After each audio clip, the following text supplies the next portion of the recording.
Good morning, good afternoon, good evening, everyone. My name is Toyin Umesiri. I'm the founder and CEO of Nazaru, and today I'll be talking about how to refine your business model and also price your services. Those are two hot topics that we see, particularly in my private practice where I coach on entrepreneurship and I also teach international trade. So, welcome, good morning, good afternoon, good evening. If you're joining live, do drop a comment and let me know where you're joining from. And I also have a crew right here on Instagram. Today I'm testing Instagram. Yesterday I tested Clubhouse, including them on this live stream. So I see people joining. April, good morning. Good afternoon, depending on where you're joining from. I know people join from around the world. Somewhere is evening, somewhere is afternoon. So welcome again. So today, business model. One of the things that I've done, I have a 6-step process that I take people through. Okay. And there are two major steps. One is designing your business model, and also it includes pricing your services. But before you actually do those two things, one of the things I always encourage people to do is understand your customers, right? It's we all say that, right? If you're an entrepreneur, this should not be the first time you've ever heard that before, right? You need to know your customers. One of the things that we do when we first start out as an entrepreneur is we have this feeling that we can serve everybody. We have this desire. We want to save the world. We want to rescue the world. Well, no, you can't. No, you can't. How we wish, how I wish it is. And the reality is that I say this, that we all set out to change the world, but what gets changed is actually us, right? In the process, we get changed. I see Felipe Caballero from Mexico. Oh my gosh, Felipe and I go way back. Maybe 15 years ago when we were in Whirlpool, I spent almost 7 years with Whirlpool Corporation. Felipe, muchas gracias. Good to see you. I see Olufunke, evening Toyin, joining from Cotonou, Republic of Benin. Oh, good morning. Thank you so much for joining. I see Timothy as well. Oh my goodness. Thank you so much for joining. I know you're taking time out of your busy schedule, and I'll make it worth your time. So usually I pack a punch. I speak really fast because I want to cover a lot in this short time as well. So as I was saying, if you're an entrepreneur, you've heard this said before, know your customers. Know your customers. And the journey of customer discovery, it's actually also a journey, because again, you could start out hoping to save a particular group of people. You want to rescue the world, but over time you'll be like, no, no. And there are clues. You start seeing that only a certain type of people resonate with your message, right? So you start getting feedback from a particular group of people. That's when you need to start refining your strategy, right? Because again, there are things we want to do, but at the end of the day, entrepreneurship is not really about us. It's about what we can deliver for people, the value we can deliver, the transformation we can deliver for people. So you want to start being aware of who are those people that really need what I'm trying to deliver. And one of the things I say, I use analogies a lot. One of the analogies is that you need to see yourself as a doctor that is prescribing a medication that cures something. Okay. Your service or your product is supposed to do something for a group of people. And when they use your medication, they are supposed to agree that, whoa, I now feel better. Whoa, I now make more money. Yes, life is better ever since I met you. That's the emotion we want to invoke in people. The transformation we want to invoke in people is such that the efficacy of your medication, your service, if you're going to say it's going to do ABCD, it's going to alleviate ABCD pain, that's just your proposition. The customer and your client need to agree with you. And I think that's where many people fail. They do not wait for that feedback. They do not test it out. A lot of times people say, minimum viable product, market research, all of those. And the reason is because we can all stay in our corner thinking that this is the best thing since sliced bread. Until the market actually agrees with us, until our customers test it out and they agree that, wow, this is a game changer for me, for my business, for the life or the journey I'm on, at that point, we still don't have a product or a service. So a lot of times, I think we wrap ourselves, our identity in the outcomes. I would say decouple those things. It's really not about you at the end of the day. It's about the people we want to serve, the journey they're on, and the transformation they seek. So it actually makes selling easier for those who do not like selling, for those who do not like marketing. As you know, when you remove yourself from that equation, you see yourself as somebody delivering a product, right? You see yourself delivering a solution. You understand the pain points of the people you're trying to serve, and you care enough about them getting the outcomes they desire to tell them about it. That makes marketing and sales easy for people that do not like the sleazy sales techniques that we all come not to like, right? So for me, it's that mindset shift of, as an entrepreneur, I'm here at your service. I'm here to support you on your journey. I'm here to deliver what you need for your journey. And what I then do is, yeah, there's a price to it. I tie the price to the outcomes. I tie the price to the results desired. That way it's not sleazy at the end of the day. It's like, you want the solution? I can help you, right? So think about it through that lens, and hopefully it helps people, because I see a lot of people struggling with, oh, what's my value? How do I command my value? Oh, how do I price my product? Like, all of this emotion, there's a lot of emotional baggage. That's why, even when it comes to life coaching and mindset shift, we have to go through all of those things as an entrepreneur before we start showing up, right? And I say most people do not really understand how long it takes to become a successful entrepreneur, because there's so many things even within us we have to fix. you know Fix is like what the Bible says, like, remove that log in your own eyes, before you want to exactly. As an entrepreneur, the moment you see that you're here to serve, you're here to help other people, and the more people you can help, that's really where transformation begins. And then when you tie your revenue and all of those things to those outcomes and those desired results, all of a sudden you also get rewarded for serving other people. Okay, so I hope that I just wanted to lay that foundation of where this is going, like understanding your customer, but also in a way decouple yourself from the outcomes in terms of your own personal self-worth and validation and all of, like, check that thing at the door. Like, your business is not, some people again think about their business as their personal validation. I don't.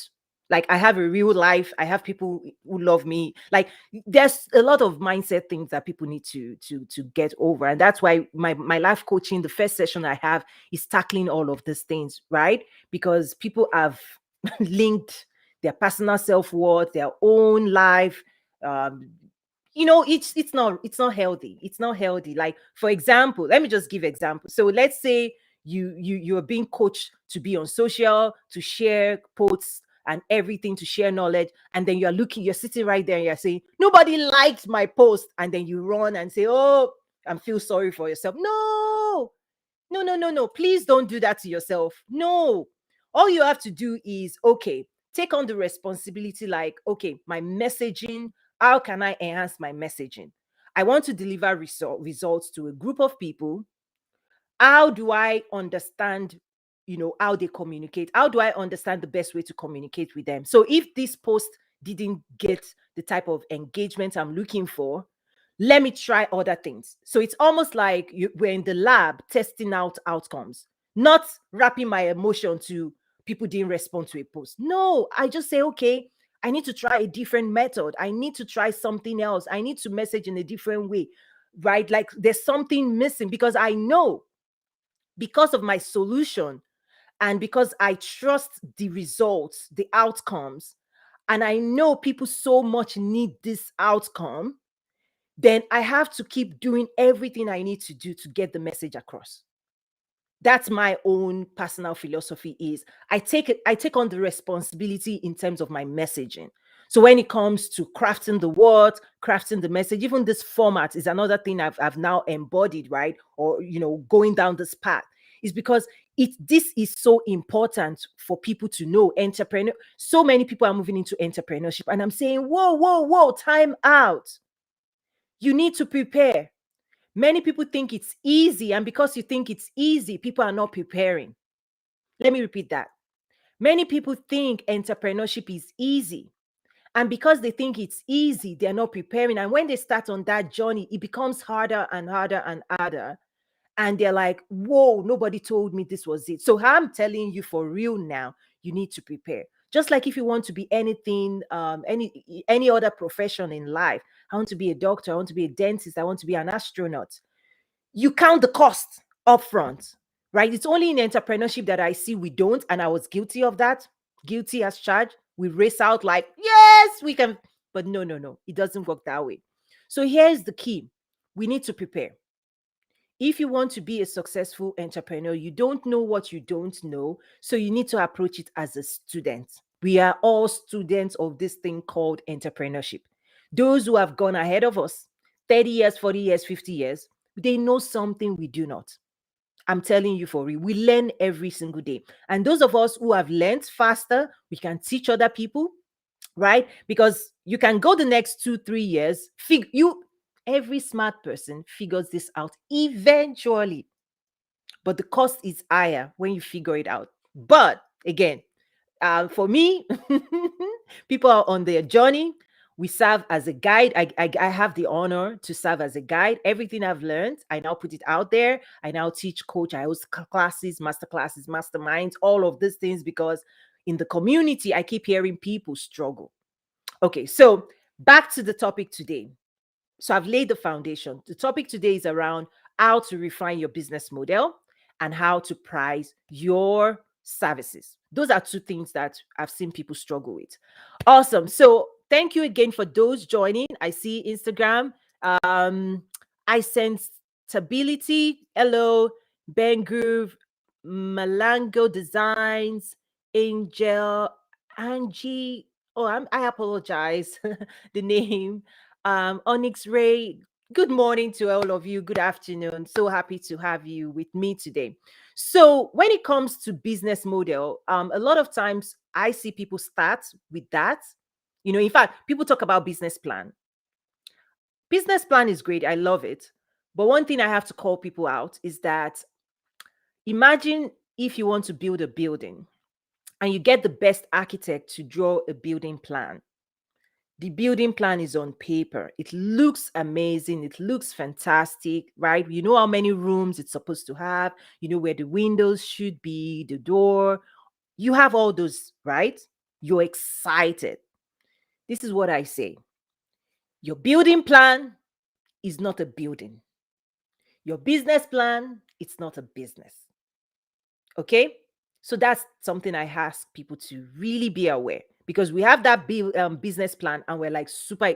Yes, we're supposed to be excited because the vision that we have in our mind now has a physical representation in drawing or written form. We're getting closer. But I say, please imagine if that building plan was given to someone without experience in actually building construction. What would that mean?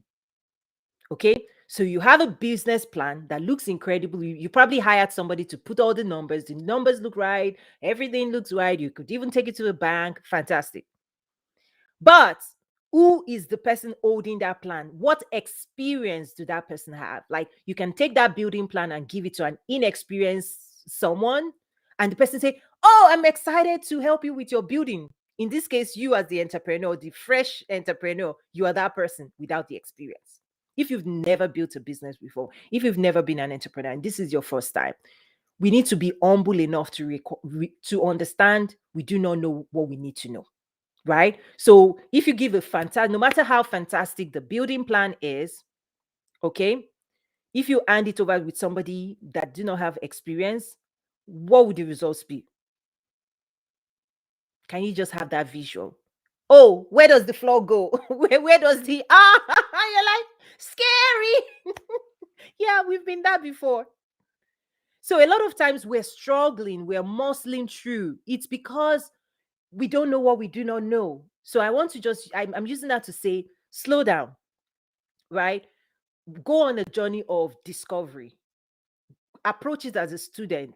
And sometimes as well, when we see people successful, when we see their success, we're like, they make it look easy. I can do that. No, we should be asking them, how did he pull it off? What did he have to do to achieve those results? That's something humbling that we all need to now start changing, is that when we see people out there that are doing what we want to do, we need to be asking, let me know your story. What did you need to do to acquire the knowledge that you've now used to build your own empire? Okay, so I'm just putting things out there that people need to. I've seen a lot. I've seen a lot. I've heard a lot.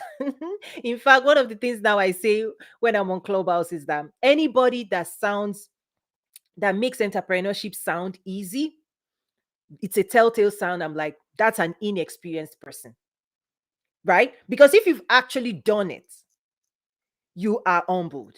Entrepreneurship humbles all of us. But anytime I see somebody say, oh, I'm going to create a website, oh, I'm going to do this, then I'll do that, then I'll do this, I'm like, here goes inexperience.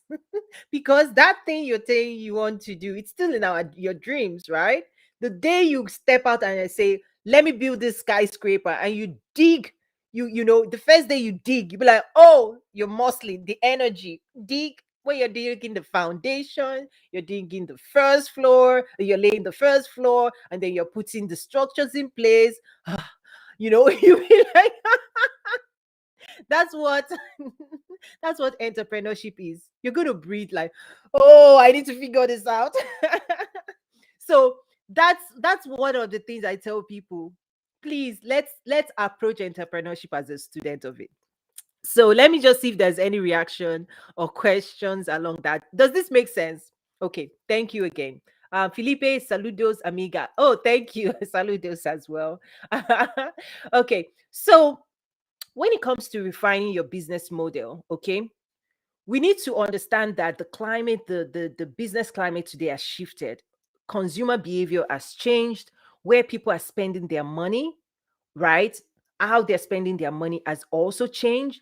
And that is why I say that a lot of established big businesses are struggling, because their leadership really, they are not they're MBA type leaders that know how to run an existing business, but they do not have an entrepreneurship mindset. That's one of the gaps I see. You see a lot of, even everybody's, people are struggling to figure out the new marketplace, right? Consumer data, there's a lot of changes out there. And what we all need now, whether you're in corporate or you're an entrepreneur, everybody needs to embody an entrepreneurial mindset. What does that mean? We need to know our customers, we need to know their pain points, we need to know their aspirations, and those things change over time. So the same questions you would have asked them 5 years ago about their aspirations, where, okay, people are already comfortable, luxury spend was high, all of those things, want to look good, smell good, all of those things, right? Today, if you ask them the same question, they might give you a different response, because people are now more experiential. Like, I don't just want to buy your product, I want to experience your brand. I want to know more about the story behind the brand. Not just, I can buy a lipstick anywhere, I can buy this anywhere, but why should I buy it from you? So all of a sudden, the market as we know it has shifted, and many people stuck in the old way that they used to win in the old world. I say the old world. Right now, they're struggling heavily to really understand the new world and the future of the world, which is really different. The other thing, just to put data out there, about 6, 7 years ago, when I was also supporting strategy at Walmart, we already had data by 2020, right? 40% of purchasing power in America would have shifted into the hands of Generation Z, right? And a lot of times, so the buying decisions will be made by, more of the buying decisions will be made by digital natives. So digital first.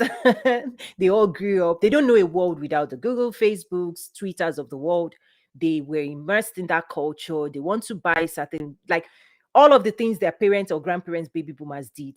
They are not for that. right? So we already have data that the world was changing, the marketplace was changing. Some companies had that data, they did nothing about it, they were open and wishing it away. Some companies took it, confronted it, took the bull by the horn, adjusted their supply chain, adjusted, created their omni-channel strategy. That's when we used to talk about merging the digital physical experience for the customer. It's because we knew that being successful brick and mortar alone in the future of the world, you become less and less relevant because online sales and online engagement was going to go higher, right? So, along the lines of your business model, you need to be aware of shifts in the marketplace.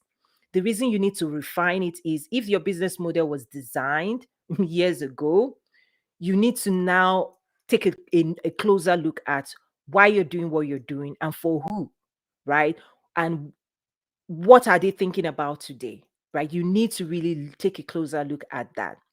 The other struggle people have with pricing, the way I would help people, because I tackle this thing from a mindset, so I can give people a picture of how to think about these things. So along the lines of pricing, this is what I say. Just imagine you're Pfizer, you're a pharmaceutical company that spends lots of years, okay, years to come up with a vaccine. I'm using vaccine in the context of, I think everybody understands that. So imagine that your service is a solution to certain people. All of a sudden, you have to ask, what does that vaccine mean to them? So it's not about us. We just happen to be the producer, right? Toyin just happens to be the producer of these results, right? It's a gift. It's a gift to be an entrepreneur that is creating value for the world. It is a gift, right? So again, don't let's not wrap up our self-worth. Nobody can pay us what we're worth in the first place. Like, see, like the Christian belief, like my soul, my worth is bigger than this entire planet Earth. I believe that. So that's one of the things I like.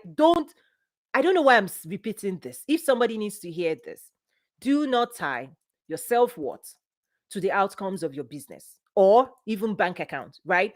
The value of a man is not in the amount of his possession. We need to decouple all those things because people are going off the cliff. Like they are losing, they're losing their mind, literally, when they do everything people tell them to do and they're not seeing the results that everybody told them they should be seeing as a business owner. So I'm here to tell you, all it should mean is that there's something you do not know. Seek the knowledge. Don't see it as, oh, it's me. No, you're not the problem. The problem is knowledge. There's still something else. It's like something needs to be included for it to click, right? So you're doing everything, but maybe one thing is recipe. It's like, okay, let me say you're cooking a pot of soup and you tasted it and it's like, something is off. Maybe a pinch of salt. It might just be a pinch of salt. Maybe it could be your branding. Maybe it could be your copywriting, right? Copy. You may need to invest and hire somebody to work on you on the words you're using on your website. Why? Writing to inspire, writing to motivate people is different from writing to sell. What do I mean? Let me repeat that just for someone. Let me face this side. Writing to inspire people, writing to motivate people is different from writing to convert into sales. I see that's the mistake a lot of us make on social media. People tell us keep pumping content, keep creating with, and then people have joined on this content galore, like like 247 is content, and like this is not what it's because the world, we all want inspiration. We would take inspiration every day. Remember, people go to church for a reason every Sunday. It never ends. We need you give me a dose of inspiration every week, every day, I take it. We all need that thing is food and nutrients. Okay? Motivation, inspiration is food and nutrient. We all need it. Everybody needs it because this journey of life that we're on, we need inspiration, we need motivation. So everybody inspiring people on social media, keep doing that. The mistake people make is that you are inspiring people, you are motivating people, but you're not selling. There's a different way of messaging and pitching and selling your product. So if you're someone watching me today, You've done everything everybody told you to do on social media and you're almost giving up. My message to you is don't give up. Maybe you need to invest in copywriting. Get someone that is an expert in writing copy to help you write your website, your profiles on all social media, and then maybe help you walk through a few posts. You will see the performance of those posts different. Instead of people just saying, yes, that was a good word, they'll be like, oh, I need to buy from this person. This person is selling something that will transform my life. The reaction is different. So invest in that. I don't know, that might just be for somebody right there. So think about your message. Think about your message. Think about your solution. Think about your vaccine, your vaccine, and the value of that vaccine to the people who are going to receive it. Think about this. To you, it's a product. To them, it saves them life. And what would they pay for that outcome? So that's the question. Write this out. What would my customers and clients pay for the transformation that my product creates for them or my service creates for them? So remove yourself from that equation and ask, if this product, if this service is able to take them from point A to point B, you're a new entrepreneur. I can teach you how to become a successful entrepreneur in 6 weeks versus you figuring it out in 2 years. What's that value to you? Now, if you want to spend the next 2 years rolling around in circles and figuring it out on yourself by yourself, great. All I'm just presenting to you, I have a shorter way. I have a shortcut. It's called my 6-step process. You come spend time one-on-one with me. I'll teach you everything I know. I'll guide you, right? I'll help you with your words. I'll help you with your website. What is that value to you? You can take that or you can keep doing what you're doing already. So all of a sudden, you're giving people the power of choice. You have to give people the power of choice. I think the sleazy salesman's tactic of the hold is that people remove choice and they bombard people with, they pressure people and say, now or never, now or never, now or never. And then people get agitated. And that's why it's not good. It's not good at all. But my own recommendation is giving people choices. And I see Africa Pulse happy to finally catch one of your sessions. I'm reconsidering my pricing model. Definitely. We need to do this maybe every 6 months, because when the market changes and the other thing we need to know is that our customers grow up. So let me share as example. We are supposed to let them mature, grow up, and get better. What it means is someone that started following you or you started serving them when they were at a certain stage in their business, okay? They bought from you, you serve them well, and then they mature to the next level. You need to also grow with them. So you need to be offering them something different. So whatever you offered that particular group of people 2 years ago, they've moved to the next level. But because you've established that relationship, your job would be creating new products to meet them where they are now or the next step that they're trying to achieve. Many people put money on the table because we keep trying to market them the same thing, the same old, same old, same old. No, we're all supposed to evolve. I've evolved big time, big time, from corporate to entrepreneurship to international trade development to now teaching entrepreneurship to life coaching. We are all supposed to evolve. And what then happens is I get to carry people along that journey, right? So people also watch my transformation and they now know. And I also message them to say, oh, 4 years ago, this was what I was offering you. Guess what? I now have more. Like, if you want this, come to me, right? So I'm just sharing this example because we all, even as entrepreneurs, need to be evolving our business model, our products, our services, and we need to be learning new things about the people we're serving. Sometimes you may have served people as a teenager, now they're young adults, or you serve them as young adults, now they're midlife, or they're midlife, now they're in their 50s. Like, people grow. And because they grow, they need different things from us. And so we may need to be something different to the world around us. So watch out for that. So absolutely, absolutely. We need to watch out for our business model. And when I teach the business model phase of my 6-step process, there are several things we put into it. We know the customer, we know their pain points, we understand the value proposition, like what we say, our promise to them, we know what that is. The business model is, how do I get paid for doing all of this amazing work for you?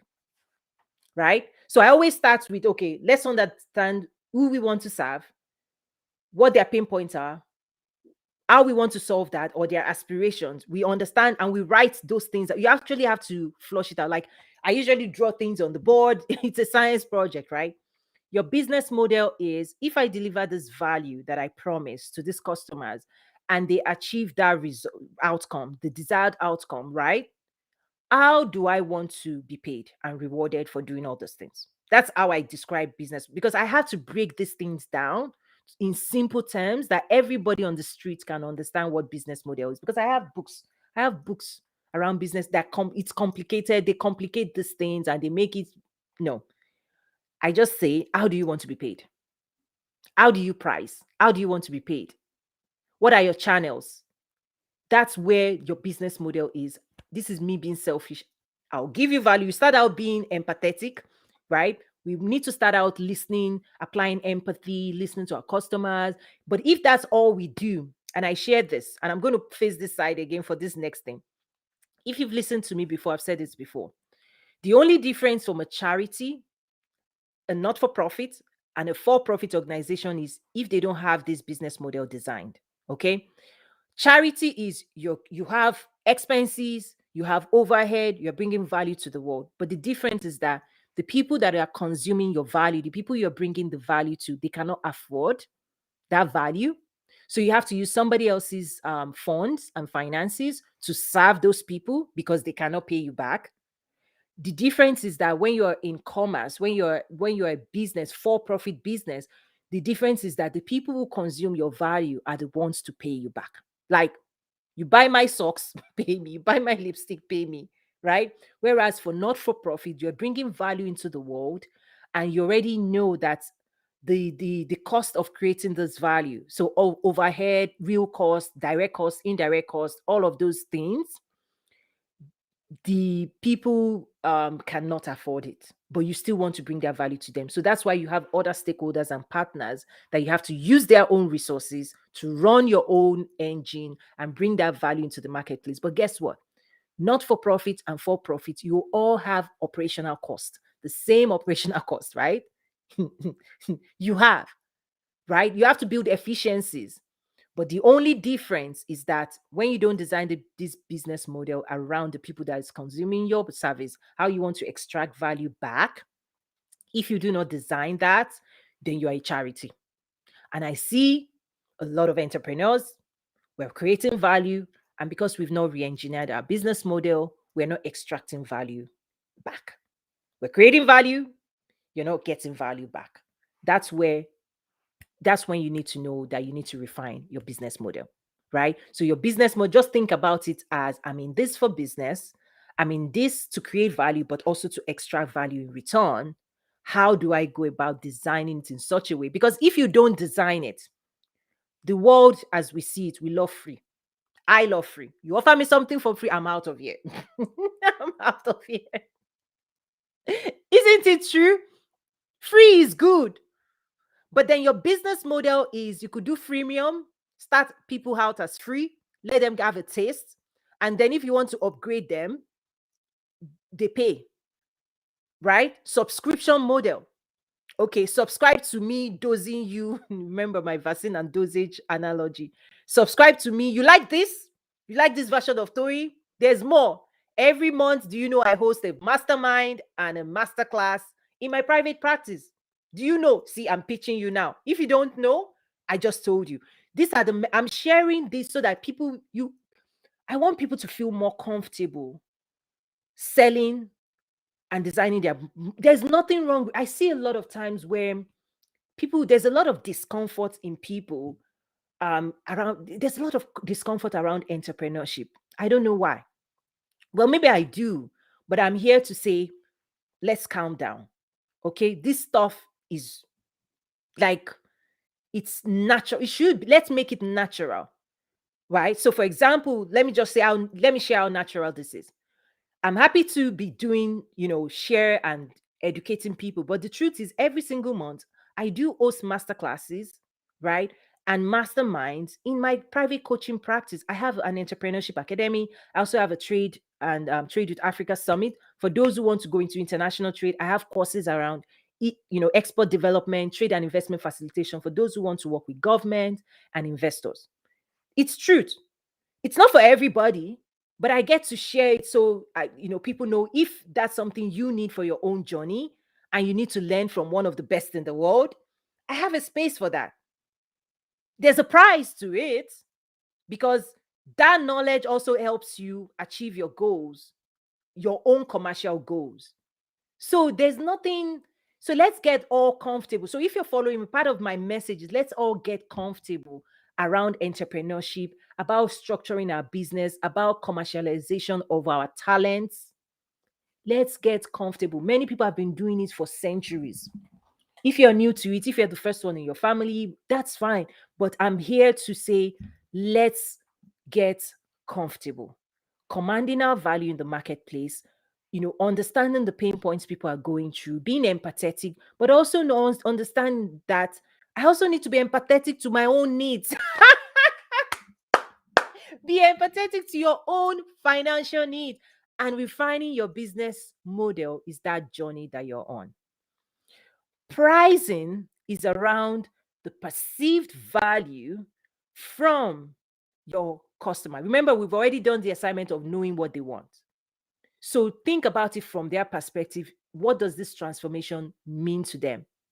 What does it mean to them? Right? And let me give you one last secret before I wrap up today.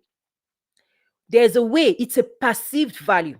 It may not be, it's not the cost. It's not the cost to you. You know the cost.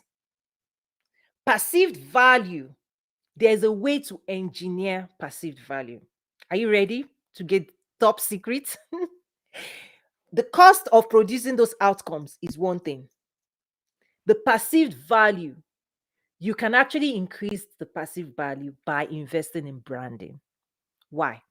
Nike has the same tennis shoe, another company has the same tennis shoe. Nike gets to price it here, the other company gets to price it there. Perceived value. Shoes. A company has shoes here. The red bottom shoe, I won't mention their name. They value their own, like here. Shoe is shoe. But the branding and the story and the way they make us feel and the emotion it evokes is the way of let me use the word manipulating. Okay, it's not in a negative way. Okay, in a positive way. This is the way to, let me use engineering. Okay, this is the way you engineer perceived value of whatever it is you're creating. And I see so many people, they put branding behind, they don't even invest in branding and they want to command value. It's not happening. No, no, no, no, no, no, no, no. No, if you don't invest in branding, your product is on the floor. That's the way we are. Because as humans, we're buying into your story. We're buying into the story you told us. We're also buying into what you're telling us to feel. So if I buy your product and I'm like, do you think I'll open my pocket and give you? No. But if I open an Apple phone and makes me wow, I will, if they tell you bring thousands of, you will bring that money. Why? Because you're also paying for the emotion that they evoke, that product evokes. We are paying not just for a product, but we are paying for how that product and the marketing and the story, how it makes us feel. I'm telling you, that's the top secret. So why did I share this? Never underestimate branding and marketing. The biggest brands that you and I know, they're the biggest spenders in branding and marketing. They keep telling us all the story. Oh, it's more than Coke. It's more than a sugary drink. No, it's Coke. It's more than a sugary drink. No, it's Pepsi. Oh, it's more than an energy drink. It's this. Why? it's at the end of the day, when you strip branding away from any of this product, it's just another cola, salt, sugar, whatever. Mix it, things that people can make in a lab. But guess what? The brand, there's an emotion, there's a story, there's a belief that we have about the company, the brand, and that gets them premium value. So you as an entrepreneur we all need to do the same thing. Is that how are we making people feel? What are we investing in our brand? How are we telling our stories? How do people perceive us? And this is where I say this is a message for Instagram. For all the Instagram influencers, protect your brand. Protect your brand. Protect how people perceive you, because that's what's going to determine if 5, 10 years from now, your brand will still be out there and how people view your brand. And I see so many people allow, because of what people are offering you today, you're putting things on your own brand page that those people will never put on their own brand page. There's a lot of things happening in the influencer space, particular to Instagram, that the people will pay you to put stuff on your page, but they will not put it on their own page. Why? They're leveraging you to sell. But if you're an entrepreneur and you want to protect your own brand identity, there's some things you should be saying no to, right? It might look right, but again, if you know the value of brand positioning and the ultimate perceived value of whatever it is you're doing and selling at your services, you will say no, you turn down many offers. So anyway, that's it for a wrap today. Jade Milui says the everyday struggle. Absolutely. Um, Thank you so much for joining. This is the first time that I usually go live on like YouTube, LinkedIn, Facebook, and for a long time, I've been trying to figure out how to get Instagram part of this. And I think I finally did it. What do you guys think, Instagram? Drop a comment. Let me know. So, any questions? If you have questions, Felipe, have a good bye. Thank you. Yes, that's it. Please go to toyinumesiri.com. You can see there upcoming events that I have going, international trade events, masterclasses, all of those things, coaching program. Everything is available at toyinumesiri.com, www.toyinumesiri.com. I have a major event coming up in December. Every month I teach and coach in my private practice. I have an academy, Entrepreneurship Academy. I teach at business schools as well. I'm looking forward to December. First week in December, I'm actually going to be teaching at Joseph Business School, which is a school here in Chicago owned by Dr. Bill Winston. So if you know the Bill Winston ministry, they also have a business school for executives. So it's a rapid accelerated program for executives as well. So I'll be teaching there. Oh, Jade Milui says, I'm loving it. Well done. Thank you. Thank you so much. So hopefully now you know a lot more about me, because I'm really doubling down on this format. So Mondays I'll be bringing you life coaching, and then Tuesdays I'll be talking about international trade. On Wednesdays I'll be talking about entrepreneurship, just like I've just done today. And then on Thursdays it's relationship and faith. So for a long time, I separated those worlds, and only people who knew me from those dimensions experienced those sides of me.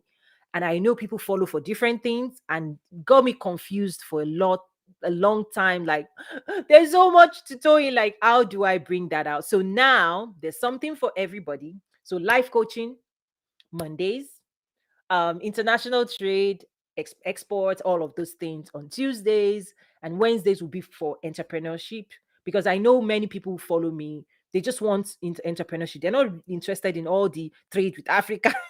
No, they're not going to Africa with me. No, they're not trading with Africa. I just want to focus on my business here, right? Here in the US or anywhere else, right? So that's why I've carved that space where, just like today, we talk about entrepreneurship. And why I actually got into entrepreneurship is that international trade is actually built on fundamental entrepreneurship principles. So a lot of people who came to me for international trade, I realized that we need to make sure the foundation of all of this thing is secure and structured properly before we start saying, let's go to the Olympics of business. So I see you say Rose says, glad to catch you live. Yay!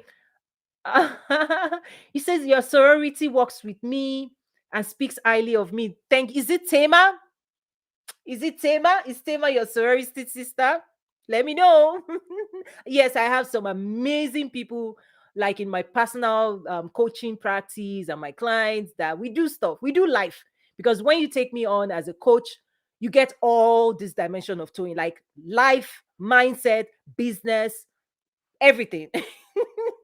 So I put that on people only privately, and now I'm bringing it out because most people don't know what I do private. Like in private, I am fierce. I am fierce. My friends know who to call when they want to know the truth. It's like I know myself, right? Not everybody can undo the truth. But when people open their hearts and they've tried, let me be clear. The people that I know that value the work that I do, they've tried everything. Before people come to me, I'm kind of like the last the last attempt. And the reason they value is that they've been looking, they've been searching, right? So for me, what I have seen is that the people that God sent my way, they are desperate. That's why I say we may all start out wanting to help everybody, like, oh, let's chase around people. No, I don't chase anymore. No, no, no, no, no. No, you can't do that. It's like the more you chase, it's like a boyfriend chasing a girl. The more you chase the girl is like, leave me alone. You know that Instagram, TikTok, please leave me alone. Leave me alone. Please, in TikTok, we are the dancing generation. Please leave me alone. Leave me alone. Don't do that to your customers. Don't chase anybody. Because you will be like, leave me alone, please leave me alone. So anyway, you know that TikTok song.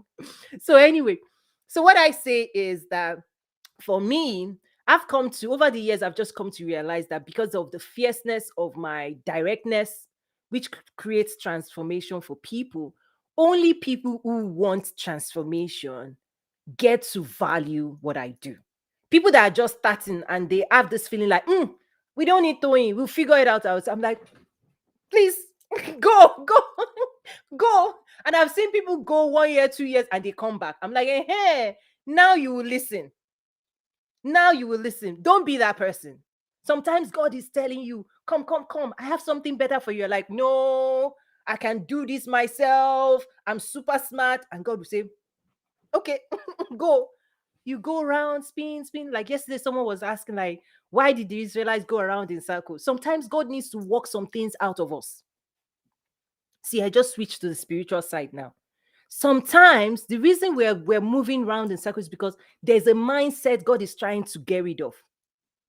Like you've not learned, we've not learned.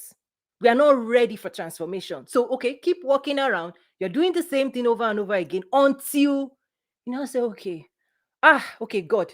That's why they say when the student is ready, the teacher would appear. The teachers are already here, they've been prepared. But guess what? You can't teach people that think they know it, that think they will figure it out. Then please, by all means. But what I have found is that people that have tried everything is not working, people that are knocking their head against the wall, when they engage with my content or my work, they're like, whoa, transformation. So I've also, over the years, it's very humbling for me because, again, like I said, we all start out wanting to help everybody. I now realize I'm not here for everybody. Now I can put things out there. I also started this joke. I'm only looking for the 1%. Because sometimes, it's just the 1% that of all this work, it's the 1% that will actually use it and do something about it and transform their own life. And that's why I shared on my Instagram one of the testimonials of one Mr. Bubuade that came to my event 2019. He was inspired. He had an idea. Not only did he have an idea, he birthed a product out of that idea. I'm like, you're the 1%. You're the 1% that would actually go all in. And it's his journey, not mine. I just serve as a guide. So only people who want to go on their own transformation journey get to value all these things that we do. So I'm just sharing how I see this. Please give me feedback. Share your own experience with me. We all want to learn. I want to create a community where we are all learning as well and we're all growing because I know a lot about a lot, but I'm learning a lot about a lot. So we know what we know, but we also need to be open. We need to approach life as a student. And do go watch my Monday broadcast, which was around imposter syndrome, because these are things that even as an entrepreneur, when it comes to pricing your product, if you struggle with that thing, it shows up, right? It shows up. But I say approach it as a student, approach it as the value of what I'm creating, what is the perceived value from them, this transformation that and the result, what is this going to save them, and all of that. And then in my private practice, I go deeper dive, and I also help people one-on-one as well to fast track their own entrepreneurship journey and getting results. And I have a lot of stories, analogies, and this thing is so serious now it's funny. It's so serious now you see me smiling, because you get to a level you just be like, it's too serious. Let's just, we can't take this. I'm not going to age. See, I like my, I'm not ready for frown lines. Laughter is the best medicine because I like my face. I'm a skincare junkie. So I'm not taking on any responsibility that makes you go like frowning. No. So anyway, this has been great. Thank you so much. I actually went more time. I think it's Instagram. There's a lot of chat and people joining on Instagram. I thank you so much for that. So please do drop any comments. Also, you can head over to Umesiri.com/ask Toyin. You can submit a question there if you want me to address anything during this live. You can submit a question directly on my website. Awesome. Thank you. That's it. It's a wrap, people. I really appreciate this, and see you tomorrow where we'll talk about relationship and faith. I'm looking forward to that. That will probably be my favorite, right? And tomorrow I'll be talking about communication, how you communicate with yourself and the people you love. So we'll see. Oh, and even the people you work with. Communication is huge. So stay tuned for that tomorrow. God bless you all. Bye. So